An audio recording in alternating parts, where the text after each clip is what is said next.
Hey guys, it's me, Lenny, back at you guys with a little bit different of a video this time. For those of you who don't know, June is Men's Health Month.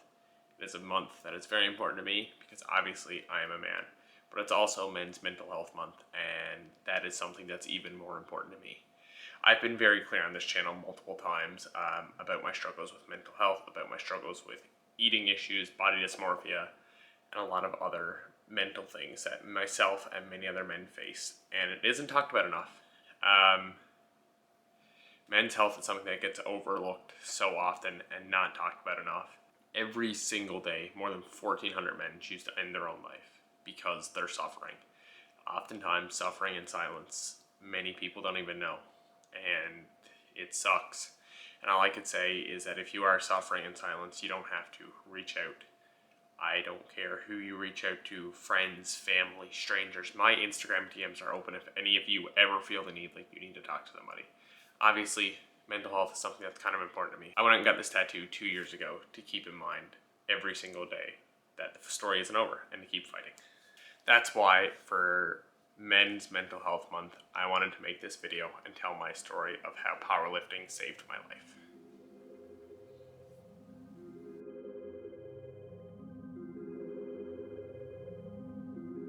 Now, obviously, this video is coming out a little later in the month than I would have wanted. Ideally, I would have preferred this video come out towards the beginning of the month. However, I just didn't have time to record it, but I wanted to make sure I got it out in the month of June. We were in prep in the beginning of June, so it was kind of hard to find time to record and time to edit. But now prep is over, and before I get into any of the other fun videos that I wanted to work on, I wanted to get this one out because I feel as though the message is very important. High school for me was not great. And I'm sure that's not an uncommon statement. I'm sure many people feel the same way. It's a pretty common consensus that high school isn't great, and most people have an awful time going through high school. I had a small group of friends, but still I felt kind of isolated. I feel like most of them didn't. I feel like a lot of them knew my mental health struggles, but not a lot of them knew the severity to which they were. I was overweight. I hated how I looked in the mirror. I was battling just other mental issues at the time. Still am to this day. It's not something that ever goes away. It's just something you learn to deal with better. So towards the end of 12th grade, I decided to make a change. I got a gym membership, went to the YMCA in Marystown, and I started making progress. I started getting newbie gains, I started to grow some muscle, and most importantly, I started to lose weight. And obviously the newbie gains slow up, but I was still seeing enough progress that I was starting to get happy. Then I graduated high school, I moved to the big city of St. John's, and I started continuing my fitness journey here in Good Life. Training was great. I was still continuing to make lots of progress, very much enjoying the new gym and change of scenery. That was until winter hit. So for those of you who don't know, I graduated in 2019. Class of 2019 kid. So when I came in here to start college, I started college in fall of 2019. So when winter semester hit, it was in 2020. I think we all know what happened in 2020. I don't think I need to explain what happened there. On top of that affecting training, I made some really, really bad decisions. Do I regret them? No, because I believe that they led me to where I am today. However, in the time, they were some bad decisions that made my mental health so much worse. I decided to move back to my hometown during the shutdown. Actually, before the world even shut down, I decided to move back to my hometown. I thought it was a good idea to take some time off school after one semester. It was not at all a good idea. But anyway, that was a lesson I had to learn. So I decided to take some time off, move back home. And all that meant was eating a lot more takeout, canceling my gym memberships, and borderline developing a drinking problem because that's all I was doing. It was bad, but I didn't have much of a choice. I'd already pulled out of school for the year. The way my college worked is I couldn't do anything else. I had to wait until the following winter to come back, so I had to live with the decision I made. It didn't help my mental spiral. Each day seemed like it got a little worse and a little worse. Mentally, I was spiraling, and I was just in a hole that I was trying so hard to dig myself out of. That was until the summer hit, and towards the end of the summer, I packed up, I moved back into the city, and said I was going to give this life in here a second try. Got right back into Good Life, kept the training right back up where I left off, and the gains kept coming, and I was making the progress I wanted to see. Now, the city would shut down from time to time for months at a time. Gyms would close, again because of global pandemic. However, we still made progress when we could, and we made deal when we couldn't. I was getting stronger, but internally I was still suffering. I still felt like shit. I still hated what I seen in the mirror, and because I hated what I seen and I didn't know how to cope with my emotions, I ate, and I ate, and I ate, and quickly I put back on the weight I had lost. So, if we're following a timeline, 2019, graduated high school. 2020, moved back. End of 2020 and all through 2021, I moved back in here and was doing school. And then 2022 hit. 2022, let me tell you guys, 2022 was a year. And you know what? With all that happened in 2022 and where I was at mentally, it's kind of amazing that I'm even telling you guys this video. So, where do we even start? I think the best way to take 2022 is to go month by month. Just because so much happens in the first couple months that I think it's just the easiest way to tell my story. Okay, so January, start right in the beginning of the year. I'm still in school. I'm working Walmart, mostly night shifts, evening shifts. I didn't ever work overnights. I worked closing shifts. I was a student, so I was working till about 10 o'clock every night that I was scheduled, which was most nights. I was working there until 10 o'clock. I'd get off work.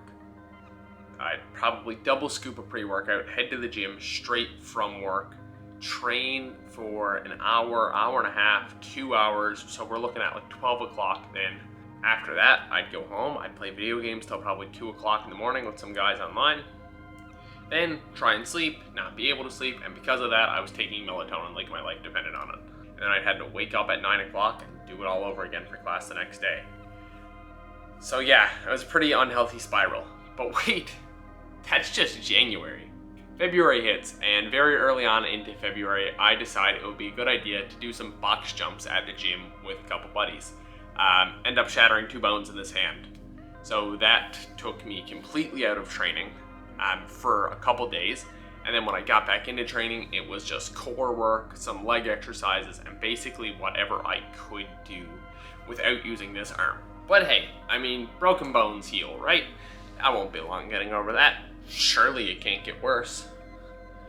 March hits, I finally get my cast off, I get back into training. I'm not training as heavy as I want to be training because obviously this hand is recovering from being broken. So I'm sat there on ease back doing light exercises, not making progress I want to make, but I'm still making some progress. And then I got the vid. I got COVID. And at this time, when I got COVID, my province had a stay-in-place order where basically if you had COVID, you could not go anywhere for 2 weeks, and then you had to be symptom-free after those 2 weeks before you could go anywhere. So what does this mean when you're mid-20s, locked in your house for 2 weeks with nothing to do? You don't train because you have no gym equipment at home. You eat a whole lot of junk food, pretty much whatever's just in the freezer or whatever you can cook up with what groceries you have at home, making nachos and shit at like 2 in the morning because why not? You drink, you stay up till 2 a.m., 3 a.m., 4 a.m. playing games with friends, and you drink. And you drink, and you drink, because there's nothing else to do, you have nowhere to be the next day, so why not have a 3-day bender with your friends online? Now, do I regret all of what happened when I had COVID? Not at all. Obviously, I was playing games with my friends. We have some of our best clips and stuff that I still have from those nights on my computer. I look back on fondly. Those were great times, and the memories I made with those guys were great. But that doesn't mean what I was doing was healthy. I just do look back on those memories fondly. So let's see. We've gained weight. We've fallen off on the gym. We've ruined our sleep schedule. We've broken and healed bones. And what can get worse from there? I'll tell you what got worse. In April, I went through a fairly bad breakup. I was in a rough spot for a little while after that, obviously, as you would be. However, this did fuel me to go hard in the gym.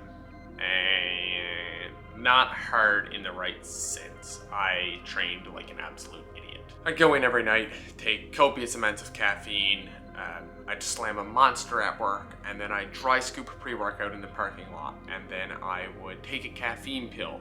Then I'd go in and I'd mix up another pre-workout while I was in the gym, and I'd probably take a caffeine pill while I was in there, trying to max out my bench every night. I was just training like an absolute idiot. I remember distinctly on 2 separate nights where I had to stop my workout because my heart was beating so hard in my chest at the time. And I was just training like an absolute idiot. But then, after that, I'd sit around in the gym parking lot and talk to friends, or I'd just hang out in the gym after my workout was done. And I wouldn't get home till 3 a.m. And when you're at home at 3 a.m. trying to settle down and have this much caffeine in you, you don't know what else to do. You start taking melatonin again and chasing it with rum just to try and put yourself to sleep. And then this started a cycle that kept going for 2, maybe even 3 months. I'd just repeat this same cycle.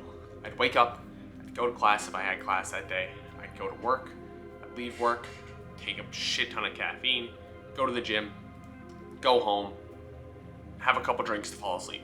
Day in, day out. And while at the time I didn't see anything wrong with this, I was destroying myself. Both mentally and physically, I was destroying myself. And if I kept going at the rate I was going, it wouldn't have ended well.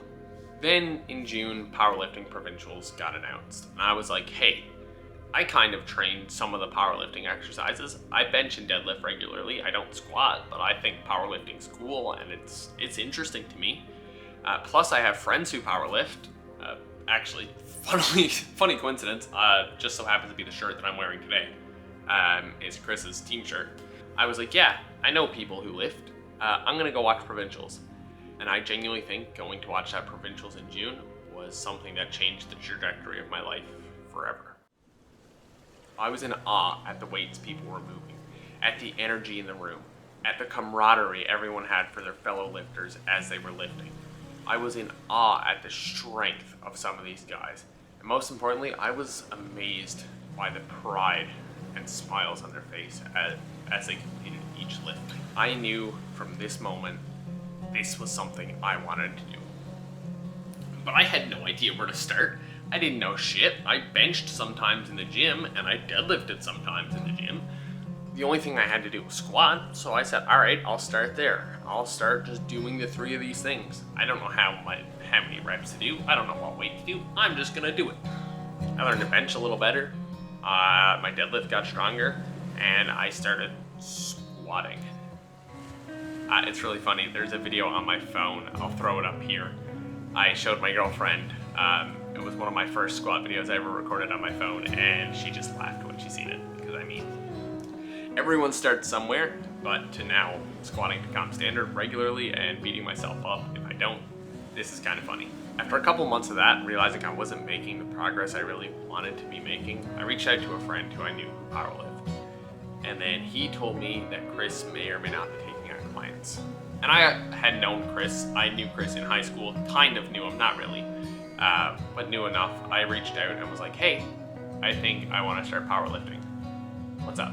I started with Chris in September of 2022 and realized very quickly that this was something I wanted to do. The progress I was making was finally making me feel pride in something that I was doing in the gym. I was proud of myself for what I was doing for once in my life. But I knew that if I really wanted to give this my all, I had to give it the best chances I had. GoodLife's equipment is great, and it's great for training. However, when it comes to powerlifting, it's really nice to train on some good gear with some great people. And I knew there was one gym in this city where I had to go if I wanted that.